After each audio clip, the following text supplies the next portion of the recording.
जहां पर विस्तार से चर्चा हुई है, मैं राष्ट्रपति जी का धन्यवाद करने के लिए इस चर्चा में हिस्सा लेने के लिए आपने समय दिया, मैं आपका बहुत आभारी हूं। आदरणीय राष्ट्रपति जी ने बीते दिनों कोरोना के इस कठिन कालखंड में भी देश में चहुं दिशा में किस प्रकार से इनिशिएटिव लिए, देश के दलित, पीड़ित, गरीब, शोषित, महिला, युवा, उनके जीवन को सशक्तिकरण के लिए, उनके जीवन में बदलाव के लिए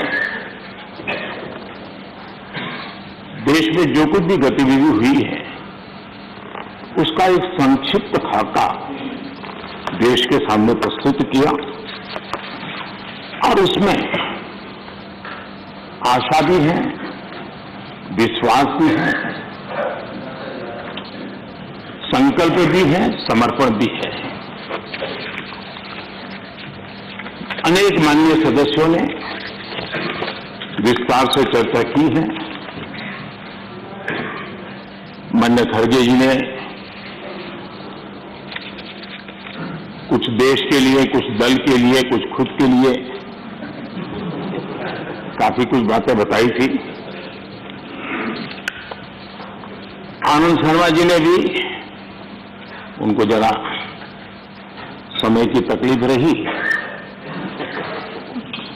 लेकिन फिर भी उन्होंने कोशिश की और उन्होंने ये कहा कि देश की उपलब्धियों को स्वीकारा जाए। श्रीमान मनोज झा जी ने राजनीतिक से अभिभाषण परे होना चाहिए, इसकी अच्छी सलाह भी दी। प्रसन्न आचार्य जी ने वीर बाल दिवस और नेताजी से जुड़े कामों के संबंध में भी विस्तार से सराहना की। डॉक्टर फौजिया खान जी ने संविधान की प्रतिष्ठा को लेकर विस्तार से चर्चा की। हर सदस्य ने अपने अनुभव के आधार पर, अपनी राजनीतिक सोच के आधार पर और राजनीतिक स्थिति के आधार पर अपनी बातें हमारे सामने रखी है। मैं सभी माननीय सदस्यों का इसके लिए हृदय से आभार भी व्यक्त करता हूं। आदरणीय सभापति जी, आज देश आजादी का अमृत महोत्सव मना रहा है।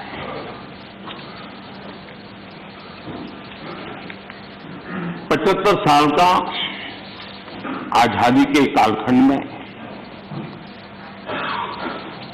देश को दिशा देने का, देश को गति देने का अनेक स्तर पर प्रयास हुए हैं और उन सबका लेखा जोखा लेकर के जो अच्छा है उसे आगे बढ़ाना, जो कमियां हैं उसको करेक्ट करना और जहां नए इनिशिएटिव लेने की आवश्यकता है वो नए इनिशिएटिव लेना।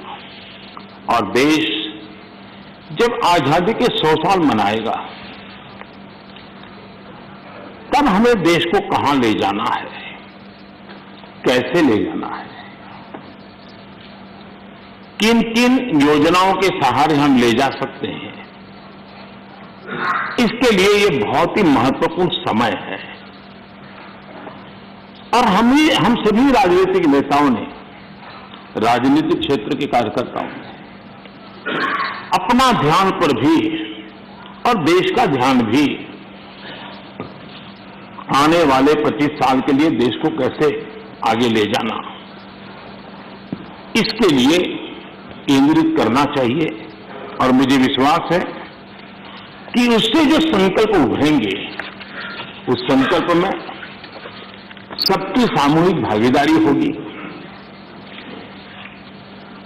सबका ओनरशिप होगी और उसके कारण जो 75 साल की गति थी उससे अनेक गुना गति के साथ हम देश को बहुत कुछ दे सकते हैं।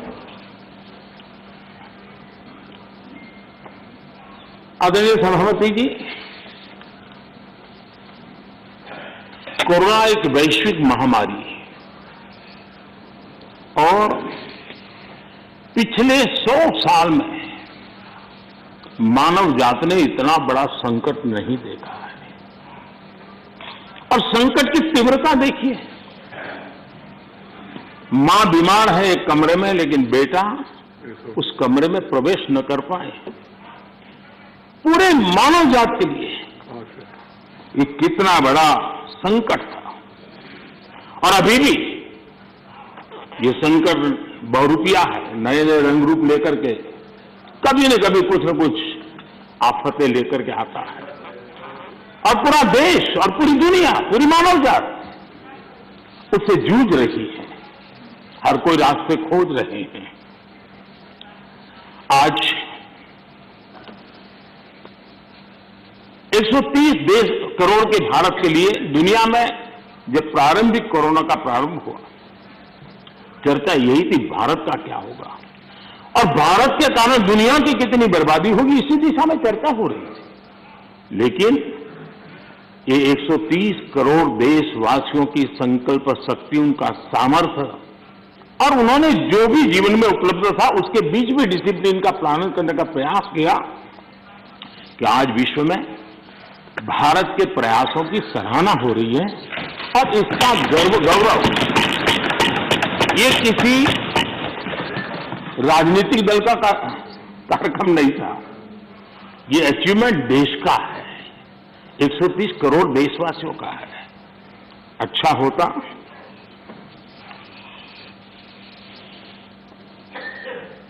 इसका यश लेने की भी कोशिश करते आप लोग,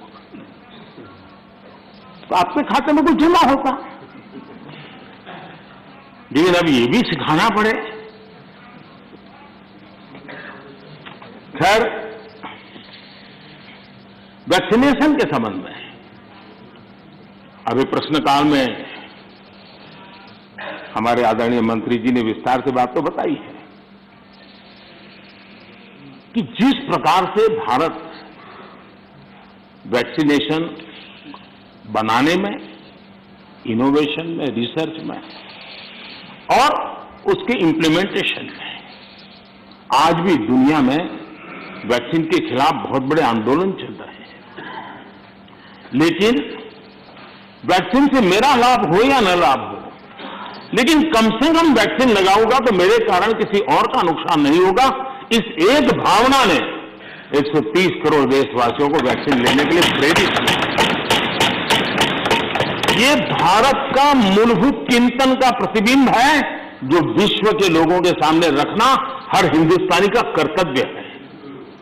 सिर्फ खुद की रक्षा करने का विषय होता तो लूं या न लूं विवाद होता, लेकिन जब उसके मन में विचार आया कि मेरे कारण किसी को कष्ट न हो, अगर इसके लिए मुझे भी डोज लेना है तो मैं ले लूं, और उसने ले लिया। ये भारत के मन की, भारत के मानव मन की, भारत की मानवता की हम गौरवपूर्ण रूप से दुनिया के सामने कह सकते हैं। आज 100% डोज के लक्ष्य की ओर हम तेज गति से आगे बढ़ रहे हैं। मैं सम्मानित सदस्य, ये सभी आदरणीय सदस्यों से, इनके सामने हमारे फ्रंटलाइन वर्कर, हमारे हेल्थ केयर वर्कर्स, हमारे वैज्ञानिक, इन्होंने जो काम किया है उसकी सराहना करने से भारत की प्रतिभा तो खिलेगी, लेकिन इस प्रकार से जीवन खपाने वाले लोगों का भी हौसला बुलंद होगा। और इसलिए सदन बड़े गौरव के साथ उनका अभिनंदन करता है, उनका धन्यवाद करता है। आदरणीय सभापति जी, इस कोरोना काल में 80 करोड़ से भी अधिक देशवासियों को इतने लंबे कालखंड के लिए मुफ्त राशन की व्यवस्था, उनका घर का चूल्हा कभी न जले, ऐसी स्थिति पैदा न हो, ये काम भारत ने करके दुनिया के सामने एक उदाहरण प्रस्तुत किया। इसी कोरोना काल में जबकि अनेक कठिनाइयां थी, बंधन थे, उसके बावजूद भी प्रगति में रुकावटों की बार बार ऑब्स्टिकल के बीच भी लाखों परिवारों को, गरीबों को पक्का घर देने के अपने वादे की दिशा में हम लगातार चलते रहे और आज गरीब का भी घर खर्चा लाखों में होता है। जितने करोड़ों परिवारों को एक घर मिला है ना, हर गरीब परिवार आज लखपति कहा जा सकता है। आदरणीय सभापति जी, इसी कोरोना काल में 5 करोड़ ग्रामीण परिवारों को नल से जल पहुंचाने का काम कर करके एक नया रिकॉर्ड प्रस्थापित किया। इसी कोरोना काल में जब पहला लॉकडाउन आया तब भी बहुत समझदारी के साथ कईयों से चर्चा करने के बाद थोड़ा साहस की भी जरूरत थी कि गांव में किसानों को लॉकडाउन से मुक्त रखा जाए। निर्णय बड़ा महत्वपूर्ण था, लेकिन किया और उसका परिणाम यह आया कि हमारे किसानों ने कोरोना के इस कालखंड में भी बम्पर पैदावार की और एमएसपी ने भी रिकॉर्ड खरीदी करके नए विक्रम प्रस्तावित किए। इसी कोरोना काल में इंफ्रास्ट्रक्चर से जुड़े हुए कई प्रोजेक्ट्स पूरे किए गए, क्योंकि हम जानते हैं कि ऐसे संकट के काल में इंफ्रास्ट्रक्चर का जो इन्वेस्टमेंट होता है वो रोजगार के अवसरों को सुनिश्चित करता है और इसलिए हमने उस पर भी बल दिया ताकि रोजगार भी मिलता रहे और सारे प्रोजेक्ट्स हम पूरे भी कर पाए। कठिनाइयां थी लेकिन उसको कर पाए। इसी कोरोना काल में चाहे जम्मू कश्मीर हो चाहे नॉर्थ ईस्ट हो, हर कालखंड में विस्तार से इसका विकास की यात्रा को आगे बढ़ाया गया और उसको हमने चलाया है। इसी कोरोना कालखंड में हमारे देश के युवाओं ने खेल जगत के हर क्षेत्र में हिंदुस्तान का तिरंगा, हमारा परचम लहराने में बहुत बड़ा काम किया, देश को गौरव दिया। आज पूरा देश हमारे युवाओं ने खेल जगत में जिस प्रकार से प्रदर्शन किया है और कोरोना के इन सारे बंधनों के बीच उन्होंने अपनी तपस्या को कम नहीं होने दिया, अपनी साधना को कम होने नहीं दिया और देश को गौरव बढ़ाया है। आदरणीय सभापति जी, इसी कोरोना काल में आज जब हमारा देश का युवा स्टार्टअप यानी भारत का युवा एक पहचान बन गई है, एक सिनोनिमस हो गया है। आज हमारे देश के युवा स्टार्टअप के कारण स्टार्टअप की दुनिया में टॉप 3 में हिंदुस्तान को जगह दिला पाई है।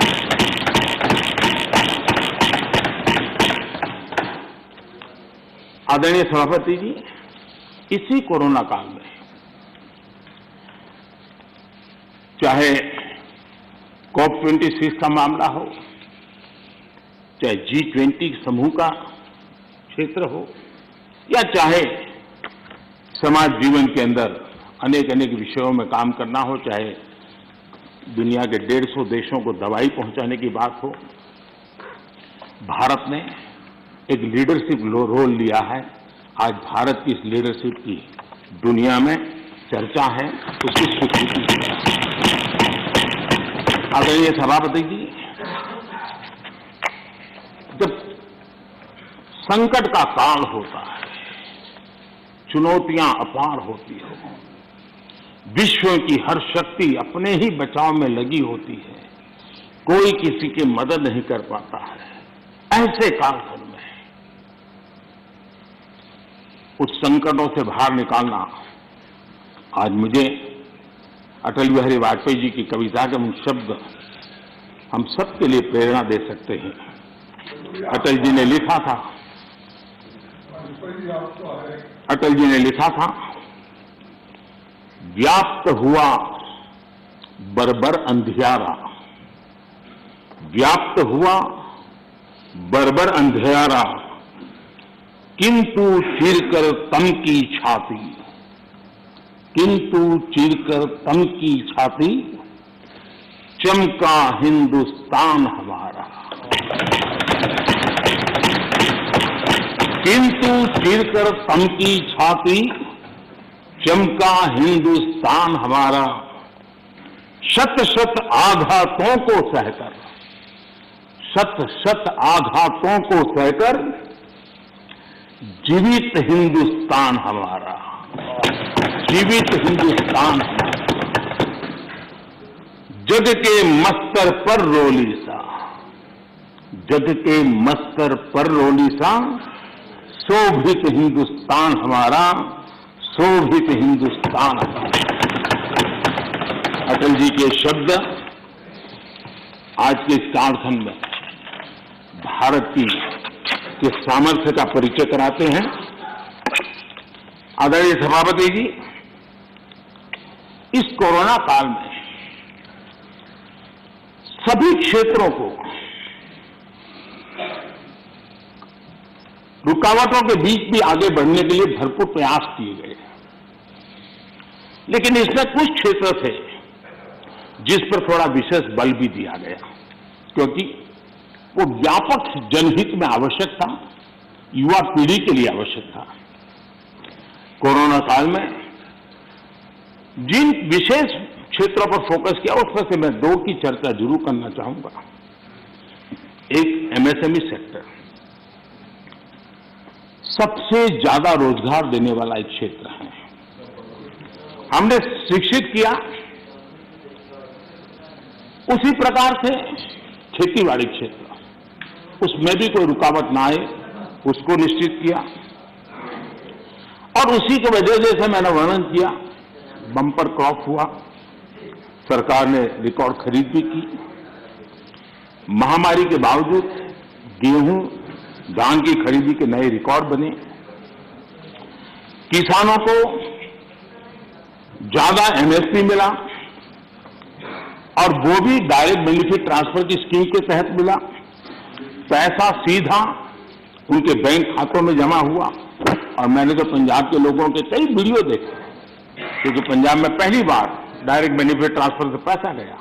उन्होंने कहा था, मेरा खेत तो उतना ही साइज है, हमारी मेहनत उतनी ही है, लेकिन खाते में इतना रुपया एक साथ आता है, पहली बार जिंदगी में।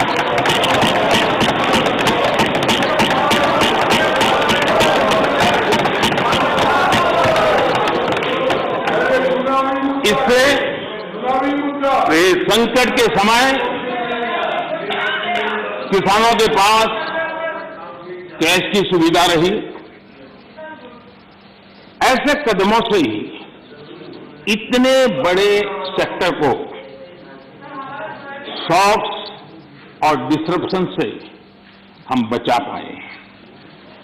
इसी प्रकार से एमएसएमई सेक्टर, ये उन सेक्टरों में था जिसको आत्मनिर्भर भारत पैकेज का सबसे अधिक लाभ मिला।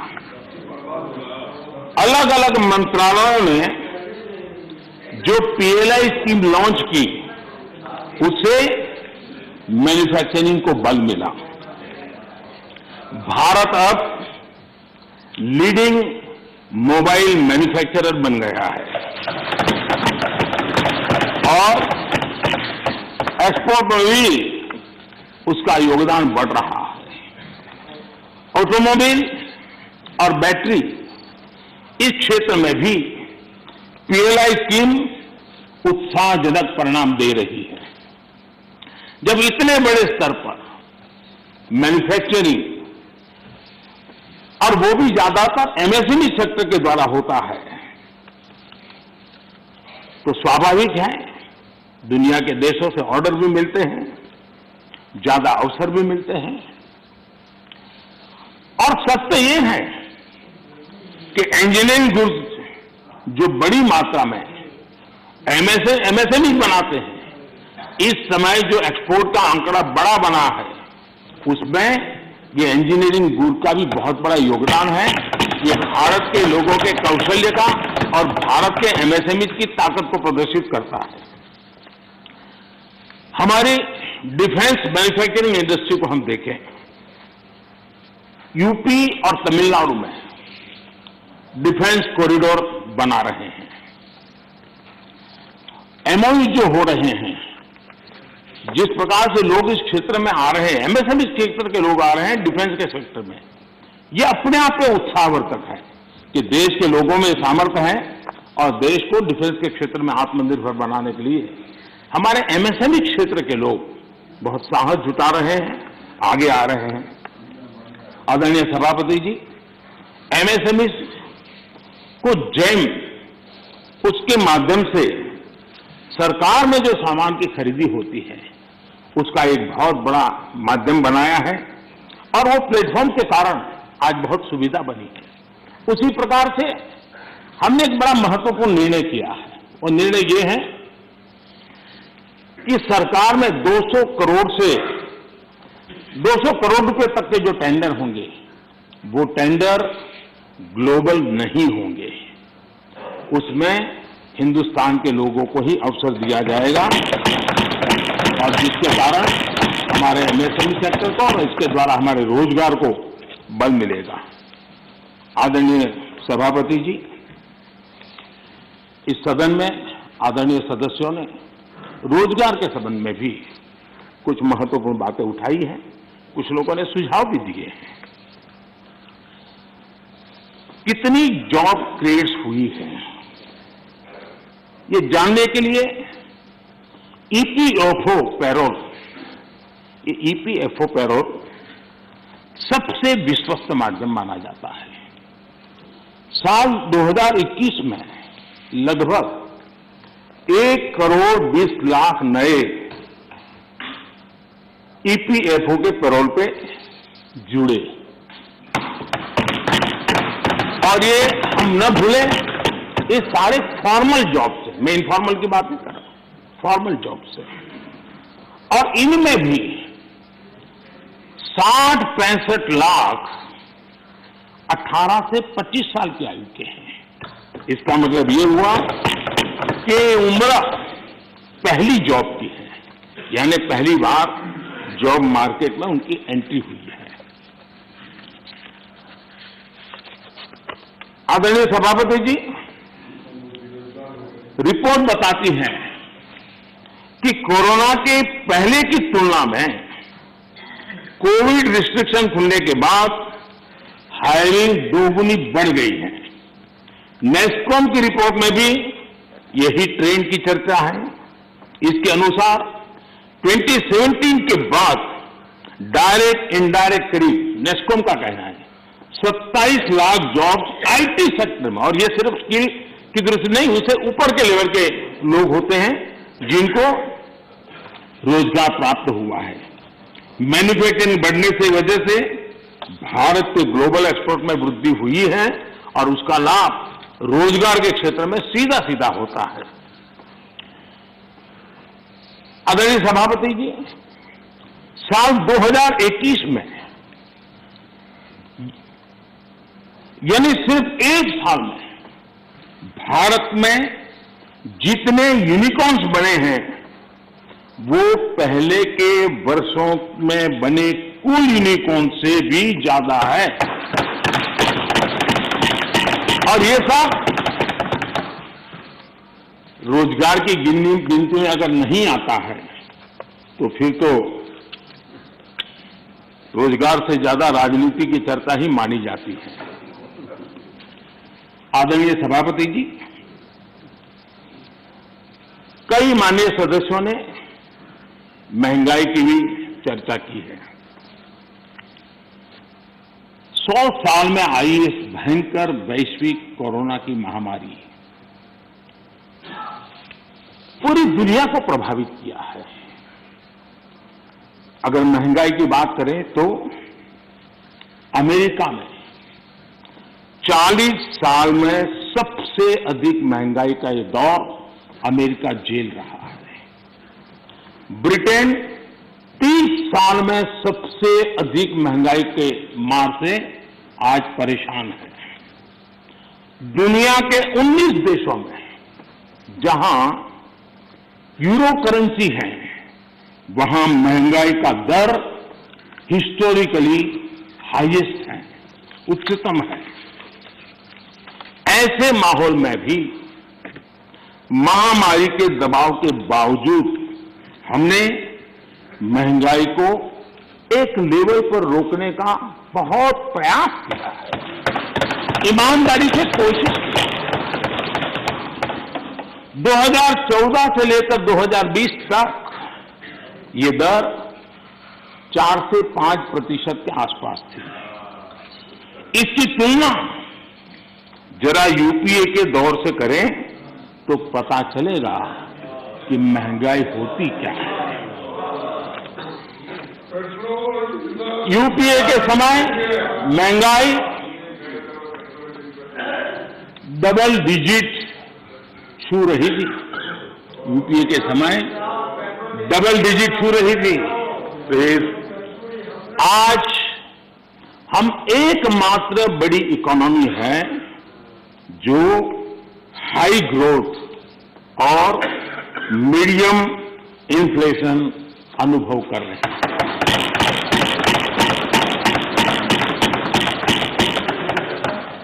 बाकी दुनिया की इकोनॉमी को देखें तो वहां की अर्थव्यवस्थाओं में या तो ग्रोथ स्लो हुई है या फिर महंगाई दशकों के रिकॉर्ड तोड़ रही है। आदरणीय सभापति जी, इस सदन में कुछ साथियों ने भारत की निराशाजनक तस्वीर पेश की और पेश करने में आनंद आ रहा था, ऐसा भी लग रहा था। मैं जब इस प्रकार की निराशाएं देखता हूं तो फिर मुझे लगता है कि सार्वजनिक जीवन में उतार चढ़ाव आते रहते हैं, जय पराजय होता रहता है। उससे छाई हुई व्यक्तिगत जीवन की निराशा कम से कम देश पर नहीं थोपनी चाहिए।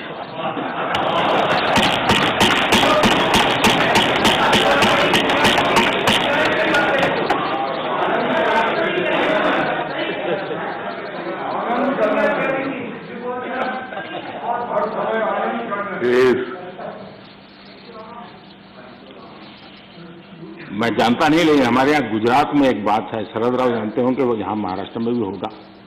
कहते हैं कि जब हरियाली होती है, खेतों हरे भरे होते हैं और किसी ने वो हरी भरी हरियाली देखी हो और उसी समय बाय एक्सीडेंट अगर उसकी आंखें चली जाए तो जीवन भर उसको वो हरे वाला आखिरी जो चित्र है वो रहता है।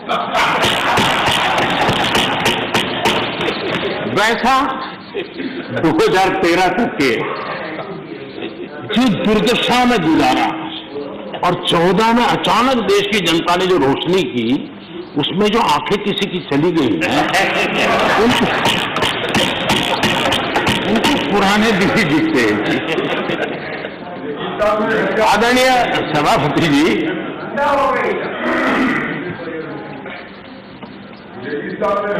हमारे यहाँ शास्त्रों में कहा जा गया है, महाजनों येन गतः स पंथा, अर्थात महाजन लोग, बड़े लोग जिस पद पर जाते हैं वही मार्ग अनुकरणीय होता है। मैं आदरणीय सभापति जी इस सदन में एक बात करना चाहता हूं।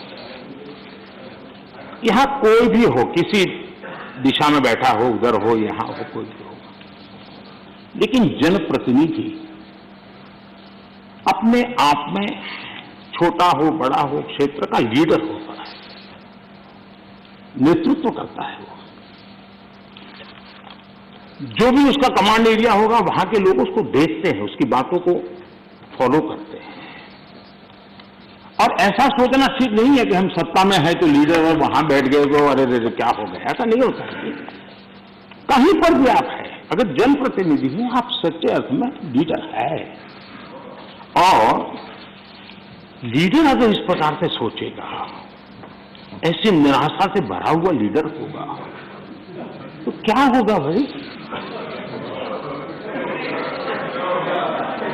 क्या यहां बैठे तभी देश की चिंता करनी और वहां बैठे तो देश के अपने क्षेत्र के लोगों की नहीं करनी, ऐसा होता है क्या?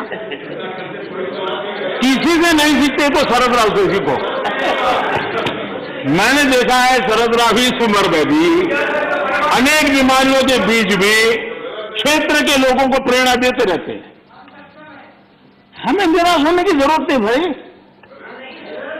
और क्योंकि आप अगर निराश होते हैं तो आपका जो क्षेत्र भले अब धीरे कम हो गया होगा, लेकिन जो भी होगा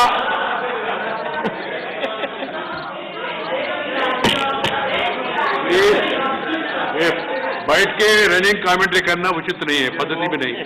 हम सबका दायित्व है। सुनिए क्या है, बाद में जब आपको मौका मिला आपने बोला।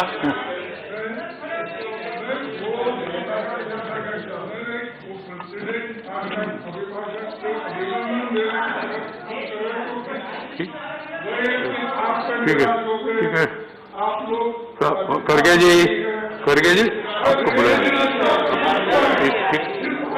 नहीं ये तो ये रिकॉर्ड में जाएगा नहीं। ये रिकॉर्ड में नहीं जा रहे, अननेसेसरी।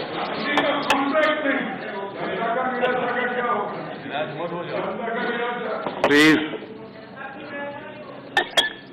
खड़गे जी, आप भी अजय रंजन जी जैसी गलती करते हैं। आप थोड़ा पीछे देखिए, जयराम जी ने पीछे जाकर के 2-3 लोगों को तैयार किया हुआ है इस काम के लिए। आप इस प्रतिष्ठा से रहिए, पीछे है रखा है व्यवस्था। जयराम जी खास जाकर के बाहर जाकर के सूचना लेकर के आए, समझा रहे थे। अभी थोड़ी देर में शुरू होने वाला है।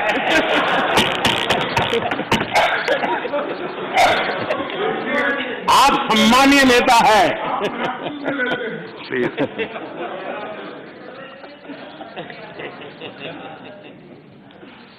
आदरणीय सभापति जी,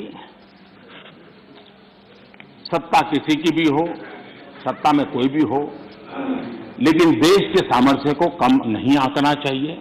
हमने देश के सामर्थ्य का पूरे विश्व के सामने खुले मन से गौरव गान करना चाहिए, देश के लिए बहुत आवश्यक होता है।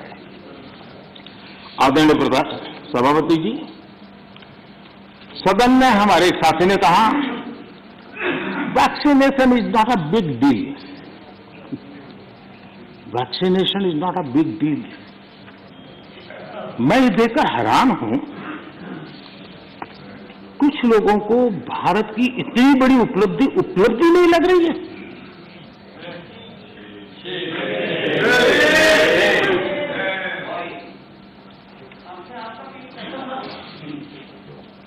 एक साथी ने यह भी कहा कि टीकाकरण पर व्यर्थ खर्च हो रहा है।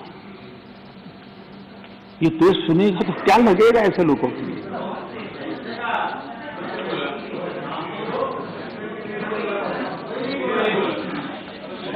आदरणीय सभापति जी, कोरोना जब से मानव जात पर संकट में पैदा कर रहा है, सरकार ने देश और दुनिया में उपलब्ध हर संसाधन जुटाने के लिए भरपूर कोशिश की है। हमारे देश के नागरिकों की रक्षा करने के लिए जितना भी हमारी सामर्थ्य था, समझ थी, शक्ति थी, और सबको साथ लेकर के चलने का हमने प्रयास किया है। और जब तक महामारी रहेगी तब तक सरकार गरीब से गरीब परिवार का जीवन बचाने के लिए जितना खर्च करना पड़ेगा चर्चा करने के लिए प्रतिबद्ध है।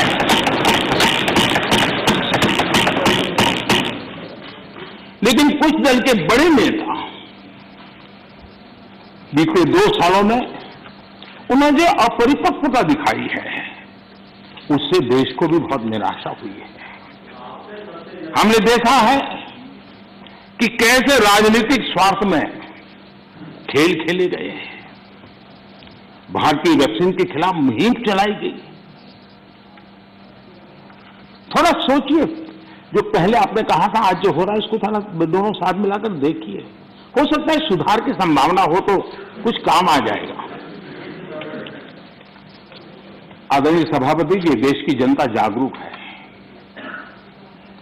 और मैं देश की जनता का अभिनंदन करता हूं कि उनके हर छोटे मोटे नेताओं ने ऐसी गलती की तो भी उसने इस संकट के समय ऐसी बातों को कान पर लिया नहीं और वैक्सीन के लिए कतार में खड़े रहकर के अगर ये ना हुआ होता तो बहुत बड़ा खतरा हो जाता।